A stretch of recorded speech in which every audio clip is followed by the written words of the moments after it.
नमस्कार लाडक्या बहिणींनो. लाडक्या बहिणींनी भरपूर असे कमेंट केलेले आहेत की सर आम्ही केवायसी केलेले आहे तरी पण आम्हाला हप्ता भेटत नाहीत. बऱ्याच लाडक्या बहिणींनी या ठिकाणी कमेंट केलेले आहेत. तर त्याच्यासाठी आजचा व्हिडिओ असणार आहे. त्यांनी काय करायला पाहिजे म्हणजे त्यांचा हप्ता पुन्हा सुरू होईल. तर मित्रांनो, आजच्या व्हिडिओमध्ये तेच माहिती देणार आहे की ज्या लाडक्या बहिणीचा पात्र असून सुद्धा हप्ता बंद झालेला आहे, त्यांचा हप्ता थांबलेला आहे, त्यांना हप्ता भेटत नाहीत पात्र असून सुद्धा, त्या कुठल्या सरकारी योजनेमध्ये नाही आहेत किंवा त्यांच्या नावावर कसल्याही प्रकारची चारचाकी वाहन नाही आहे किंवा आयकरदाता नाही आहेत, तर किंवा या ठिकाणी पहा त्यांना कसल्याही प्रकारचे या ठिकाणी असून सुद्धा त्यांना योजनेचा लाभ भेटत नाही आहे. आज त्यांच्यासाठी खास करून हा व्हिडिओ आणलेला आहे. तुम्ही कुठला एक पर्याय निवडू शकता. तो पर्याय तुम्हाला आजच्या व्हिडिओमध्ये सांगणार आहे. कारण तुम्ही जर तो पर्याय केला तर तुम्हाला या ठिकाणी तुमचा हप्ता पुन्हा सुरू होण्यास मदत भेटणार आहे. त्यामुळे हा व्हिडिओ संपूर्ण बघा आणि चॅनलवरती पहिल्यांदा आला तर चॅनलला आपल्या सबस्क्राईब करा. कारण की बऱ्याच लाडक्या बहिणींचे कमेंट पाहून, त्यांचे जे प्रश्न पाहून मी व्हिडिओ बनवत असतो आणि त्यांना उत्तर देण्याचा प्रयत्न करत असतो. तर ज्या लाडक्या बहिणींना या ठिकाणी चॅनलला सबस्क्राईब केले असेल तर चॅनलला सबस्क्राईब करून ठेवा. व्हिडिओला एक लाईक करा. म्हणजे इथून पुढे पण लाडक्या बहिणीचे नवनवीन अपडेट, नवनवीन माहिती तुम्हाला सर्वात अगोदर पाहता येणार आहे. तुम्हाला जास्त वेळ उशीर करायची गरज लागणार नाही. तर चला मित्रांनो, उशीर न करता व्हिडिओला सुरू करूयात आणि बघूयात ज्या लाडक्या बहिणीचे हप्ते पात्र असून थांबलेले आहेत त्यांच्यासाठी कुठला पर्याय आहे आणि त्यांना उपाय काय आहे की त्यांचा हप्ता पुन्हा सुरू करण्यासाठी ते आपण बघूयात. तर या ठिकाणी पहा लाडक्या बहिणींनी तुम्हाला काय करायचं आहे, पहिल्यांदा या ठिकाणी ह्या वेबसाईटवर यायचं आहे. आता ह्या वेबसाईटची लिंक तुम्हाला मी कमेंट बॉक्समध्ये देईन, तुम्ही मला कमेंट करा. तर या ठिकाणी पाहू शकतात ladkibhin.महाराष्ट्र.gov.in ह्या वेबसाईटवर यायचं आहे. ज्यांना माहिती आहे त्यांनी डायरेक्ट या, ज्यांना माहिती नाही त्यांनी माझ्याकडून ऑफिशियल वेबसाईटची लिंक कमेंट बॉक्समध्ये कमेंट करा, त्यांना मी ही वेबसाईटची लिंक टाकून देईल. तर या ठिकाणी तुम्ही या ठिकाणी आल्यानंतर तुम्हाला काय करायचं, या ठिकाणी पहिल्यांदा पहा तुमची जर चुकीची केवायसी, या ठिकाणी पहा तुम्हाला पहिल्यांदा काय करायचं, या ठिकाणी आल्यानंतर तुम्हाला पहिल्यांदा हे ऑप्शन निवडायचं आहे. या ठिकाणी चेक करायचं आहे तुम्हाला. नंतर तुम्हाला कुठला फॉर्म भरायचा हे सांगणार आहे, परंतु अगोदर हे चेक करायचं आहे की तुम्हाला पहिल्यांदा तुमचा या ठिकाणी क्लिक करायचं आहे. तर या ठिकाणी क्लिक केल्यानंतर तुम्हाला काय करायचं, पहिल्यांदा तुमचा आधार क्रमांक आणि कॅप्चा टाकून घ्यायचा आहे. आता बऱ्याच लाडक्या बहिणी म्हणतात की आम्ही हे सर्व बघितलेलं आहे, परंतु या ठिकाणी यादी अपडेट होत आहे. चुकून या ठिकाणी तुमच्या आणखीन यादी अपडेट होत असल्यामुळं तुम्हाला हा पर्याय पण निवडणं साहजिक आहे. हा पर्याय अगोदर तुम्हाला निवडून पाहायचा आहे. तर या ठिकाणी पहा तुमचा आधार कार्ड नंबर टाका आणि कॅप्चा टाका आणि त्यानंतर या ठिकाणी जे आहे ते मी सहमत आहे यावरती टिक करा. मी सहमत आहे यावरती टिक केलं तर तुम्हाला जे आहे ते OTP पाठवा यावरती क्लिक करायचे. आता OTP पाठवा क्लिक केल्यानंतर बऱ्याच लाडक्या बहिणींना जे आहे ते अशा प्रकारचे ऑप्शन येत आहे की हा आधार क्रमांक KYCच्या दुरुस्तीच्या यादीमध्ये नाही आहे. आणि असं येऊनसुद्धा बऱ्याच लाडक्या बहिणींना जे आहे ते पैसे येत नाही त्यांच्या अकाउंटवरती. आता बऱ्याच लाडक्या बहिणींना माहिती नाही आहे की हे जे आहे ते कशासाठी येतं आहे. हा आधार क्रमांक KYCची यादीत दुरुस्तीच्या यादीत नसल्यामुळं अपात्र सांगत आहे का पात्र सांगत आहे. तर या ठिकाणी पहा मी सांगतो की हा आधार क्रमांक KYCच्या दुरुस्तीच्या यादीत नाही, म्हणजे तुम्हाला या ठिकाणी KYC दुरुस्ती करायची गरज नाही आहे. की सध्या जे आहे ते सध्या चाललेलं आहे की दुरुस्त करण्यासाठी जे आहे ते ज्यांची चुकीची KYC झालेली आहे ती दुरुस्त करण्यासाठी आता सध्या आपल्या राज्याच्या महिला व बालविकास मंत्री आदित्य तटकरे यांनी पुन्हा एकदा तारीख वाढवून दिलेली आहे. 30 एप्रिलपर्यंत त्यांनी ज्यांची चुकीची KYC झाली त्यांना जे आहे ते दुरुस्ती करण्यासाठी पुन्हा मुदतवाढ दिलेली आहे. तर तसं जर काय असतं तुम्हाला दुरुस्ती करायची गरज असती तर अशा प्रकारे तुम्हाला हे ऑप्शन आले नसतं, तुम्हाला डायरेक्ट OTP आला असता. परंतु तुमचं जे आहे ते तुमची KYC जे आहे ते परिपूर्ण सक्सेसफुल झालेलं आहे. तुम्हाला KYC डबल करायची गरज नाही. तुम्ही या ठिकाणी तुम्हाला KYC करण्यासाठी काही गरज नाही आहे. तुम्हाला दुसरा पर्याय सांगतो, एक दुसरा फॉर्म कुठला भरायचा ते या ठिकाणी सांगतो. तर या ठिकाणी पहा तुम्हाला या ठिकाणी आल्यानंतर पहिल्यांदा तुम्हाला होम पेजवर यायचं आहे. तर या ठिकाणी पहा होम पेजवर आल्यानंतर तुम्हाला काय करायचं आहे, अर्जदार लॉगिन या ठिकाणी पाहू शकतात. जे अर्जदार लॉगिन आहे हे ऑप्शन निवडायचं आहे. आता अर्जदार लॉगिनवरती क्लिक केल्यानंतर तुम्हाला या ठिकाणी तुमच्याकडे जर तुमचा मोबाईल नंबर आणि पासवर्ड म्हणजे तुमचा अकाउंट नंबर या ठिकाणी जे अकाउंट असेल क्रेडिट अकाउंट लाडक्या बहिणीचं अकाउंट तुम्ही जर तुमच्याकडे असेल तर तुम्हाला या ठिकाणी मोबाईल नंबर आणि पासवर्ड टाकायचा आहे.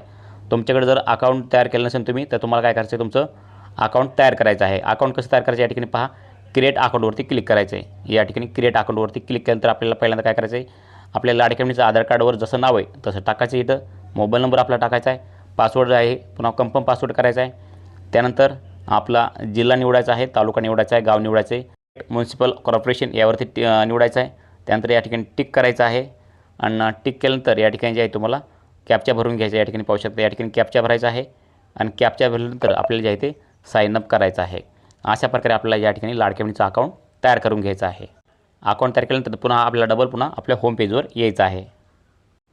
होम पेजवर आल्यानंतर आपण जो मोबाईल नंबर दिला तो टाकायचा आहे. आपण पासवर्ड जो तयार केला आहे या ठिकाणी टाकायचा आहे. त्यानंतर या ठिकाणी जे आहे ते कॅप्चा जो दिसत आहे तो कॅप्चा या ठिकाणी टाकून घेऊयात. तर या ठिकाणी पहा मी जे आहे ते मोबाईल नंबर टाकलेला आहे, पासवर्ड टाकला आहे आणि कॅप्चा टाकलेला आहे. त्यानंतर आपल्याला काय करायचं, या ठिकाणी लॉग इन यावरती क्लिक करायचं आहे. तर लॉग इनवरती क्लिक करूयात. आता लॉग इनवरती क्लिक केल्यानंतर या ठिकाणी पाहू शकतात, या ठिकाणी आपल्याला जे आहे ते सक्सेसफुल लॉग इन यावरती असं ऑप्शन येते. सक्सेसफुल लॉग इन झाल्यानंतर आपल्याला काय करायचं, या ठिकाणी 3 रेषा दिसत आहेत साईडला आपल्याला या ठिकाणी ह्या 3 रेषा साईडला दिसत आहेत, त्यावरती आपल्याला टिक करायचं आहे. टिक केल्यानंतर आपल्याला या ठिकाणी पहा आपल्याला एक ऑप्शन दिसतं या ठिकाणी साईडला, येतं पहा ग्रीव्हन्स, यावरती क्लिक करायचं आहे. या ठिकाणी क्लिक केल्यानंतर आपल्याला जे आहे ते या ठिकाणी पुन्हा एक ऑप्शन भेटतं, ते म्हणजे कुठलं, ॲड ग्रीव्हन्स, यावरती या ठिकाणी पाहू शकतात. तर या ठिकाणी आपल्याला क्लिक करायचं आहे. तर या ठिकाणी पहा बऱ्याच लाडकी बहिणीचा पात्र असूनसुद्धा हप्ता बंद आहे, त्यांच्यासाठी हा एक फॉर्म भरायचा आहे, त्यामुळं हा प्रयत्न सुरू आहे. तुम्ही हा व्हिडिओ संपूर्ण पाहाचाला, चॅनलला सबस्क्राईब करा, व्हिडिओला लाईक करा. या ठिकाणी पाहू शकतो अशा प्रकारे आपल्यासमोर जे आहे ते हा फॉर्म ओपन होणार आहे, ग्रीव्हन्स फॉर्म.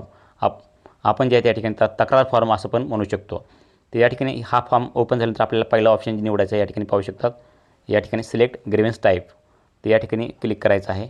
या ठिकाणी क्लिक केल्यानंतर माय ॲप्लिकेशन आणि दुसरं ऑप्शन आहे कंप्लेंट एजंट्स अदर ॲप्लिकेशन.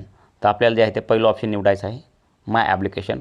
त्यानंतर आपल्याला या ठिकाणी दुसऱ्या ऑप्शनवरती क्लिक करायचं आहे. तर या ठिकाणी पहा तुम्हाला जे आहे ते 4 पर्याय भेटतात. पहिलं आहे apply for application rejected, continue semis, तसंच सरेंडर सेमीज बेनिफिट आणि wrong Aadhaar number on application, आणि खाली आहे ते ऑदर आहे. तुम्हाला ह्यापैकी कुठलं तुमचं कारण असेल ते या ठिकाणी निवडायचं आहे. माझ्या केसमध्ये पहिलं ऑप्शन आहे अप्लाय फॉर ॲप्लिकेशन रिजेक्टेड, ते मी निवडत आहे. तुमच्या केसमध्ये जे असेल तुम्ही ते निवडू शकतात. तर या ठिकाणी अशा प्रकारे तुमच्यासमोर जे आहे तुमचा फॉर्म ओपन होईल. या ठिकाणी पाहू शकता तुमचा जो आहे ते या ठिकाणी आधार नंबर येईल, ॲप्लिकेशन नंबर येईल, तुम्ही या ठिकाणी पाहू शकतात. तर अशा प्रकारे हे तुम्हाला संपूर्ण येणार आहे. तुमचं या ठिकाणी स्टेटस येतं आहे. त्यानंतर पहा तुम्हाला ज्यावेळेस तुमचं जे कारण आहे ते या ठिकाणी पहा मी पात्र असूनसुद्धा या ठिकाणी तुम्हाला काय लिहायचं, या ठिकाणी लिहायचं आहे तुम्हाला ह्या रकान्यामध्ये, हे जे रकाना दिसतो आहे ह्या रकान्यामध्ये तुम्हाला लिहायचं आहे. या ठिकाणी पाहू शकतात मी पात्र असूनसुद्धा मला हप्ता भेटत नाही आहे. जे काय तुमची समजा माहिती तुम्ही भरायची आहे तुम्ही या ठिकाणी भरायची आहे. तुमचं काय कारण आहे, तुमचा हप्ता कशामुळे बंद झाला आहे, हे संपूर्ण तुमची या ठिकाणी माहिती भरायची आहे. ते संपूर्ण माहिती भरल्यानंतर आपल्याला पुन्हा एकदा खाली यायचं आहे आणि या ठिकाणी तुम्हाला जे आहे ते तुम्हाला आधार कार्ड अपलोड करायचं आहे. या ठिकाणी आधार कार्डचं नाव टाकायचं आहे. या ठिकाणी पहा AADH आधार कार्ड अशा प्रकारे नाव टाकायचं आहे. आणि त्यानंतर आपल्याला या ठिकाणी हे नाव टाकल्यानंतर आपल्याला आधार कार्ड या ठिकाणी डाउनलोड करून घ्यायचं आहे, अपलोड करायचं आहे. या ठिकाणी क्लिक करायचं आहे आणि आपल्या फाईलमधून आपल्याला आधार कार्ड या ठिकाणी अपलोड करायचं आहे. परंतु एक लक्षात ठेवा, आधार कार्डचा फोटोची जी साईज आहे ती कमीत कमी 1 MB पर्यंत असणं गरजेचं आहे. या ठिकाणी तुम्ही पाहू शकतात मॅक्सिमम 1 MB. तर या ठिकाणी अशा प्रकारे साईज कमी जास्त करण्याची ती वेबसाईट आहे. ती वेबसाईट पण तुम्हाला मी खाली आपल्या व्हिडिओच्या डिस्क्रिप्शनमध्ये देऊन टाकेल. आधार कार्डच्या फोटोची साईज 1 MB असायला पाहिजे, तरच या ठिकाणी अपलोड होईल. आणि ते झाल्यानंतर या ठिकाणी पहा आपल्याला या ठिकाणी कॅप्चा भरायचा आहे. कॅप्चा जसे तसा भरा आणि सबमिट करा. आता असं सबमिट केल्यानंतर तुमचा जो आहे तो अर्ज सबमिट होईल आणि तुमचं आधार कार्ड जे आहे तुमच्या आपल्या जवळच्या जे अधिकारी आहेत लाडक्या बहिणीसाठी, जे वरिष्ठ अधिकारी त्यांच्यापर्यंत जाईल आणि आधार कार्ड चेक केलं जाईल की तुम्ही कुठल्या सरकारी नोकरीमध्ये तर नाही ना, किंवा तुम्हाला कुठलं जास्त शेती तर नाही ना, किंवा तुमच्याकडे या ठिकाणी कुठली नोकरी तर नाही ना, म्हणजे तुमच्याकडे 4 चाकी वाहन तर नाही ना, कुठली तरी या ठिकाणी अपात्रतामध्ये बसत आहेत का तुम्ही, असं सर्व चेक करणार. आणि तुम्ही कुठल्याही अपात्रतामध्ये बसत नसाल आणि तुम्ही पात्रतामध्ये बसत असाल तर तुमचा या ठिकाणी आधार कार्ड नंबर चेक केला जाईल आणि तुम्हाला जे आहे ते पुन्हा तुम्ही जर पात्रतामध्ये बसत असाल तर तुमचा हप्ता पुन्हा सुरू केला जाईल. अशा प्रकारे तुम्ही तर KYC तुमची पूर्ण झाली, संपूर्ण तुम्ही पात्र असूनसुद्धा तुम्हाला हप्ता भेटत नसेल तर हा फॉर्म तुम्ही भरून देऊ शकतात. तुम्हाला काही अडचण नाही आहे. या ठिकाणी हा फॉर्म त्या ठिकाणी बघितला जाईल आणि तुमचं पात्र झाल्यानंतर तुमचा हप्ता पुन्हा सुरू केला जाईल. तर नक्कीच तुम्हाला ही माहिती थोडी पण आवडली असेल तर व्हिडिओला लाईक करा, कारण की बऱ्याच लाडक्या बहिणीचे प्रश्न होते, त्या प्रश्नाचं उत्तर ह्या व्हिडिओमध्ये मी दिलेलं आहे. आतापर्यंत असा संपूर्ण बऱ्याच लाडक्या बहिणींनी प्रश्न विचारल्यानंतर हा व्हिडिओ बनवलेला आहे. अच्छा, ह्याच्या व्यतिरिक्त अनेक काही प्रश्न तुमच्या मनामध्ये असतील तर नक्की कमेंटमध्ये सांगा. त्या कमेंटचं उत्तर देण्याचा प्रयत्न करील किंवा पुढचा व्हिडिओ त्या टॉपिकवर नक्की बनवण्याचा प्रयत्न करील. नक्कीच माहिती आवडल्यास व्हिडिओ लाईक करा, चॅनलला सबस्क्राईब करा आणि हा व्हिडिओ इतर मित्रांना शेअर करायला विसरू नका. भेटूयात पुढच्या व्हिडिओमध्ये. तोपर्यंत जय हिंद, जय महाराष्ट्र.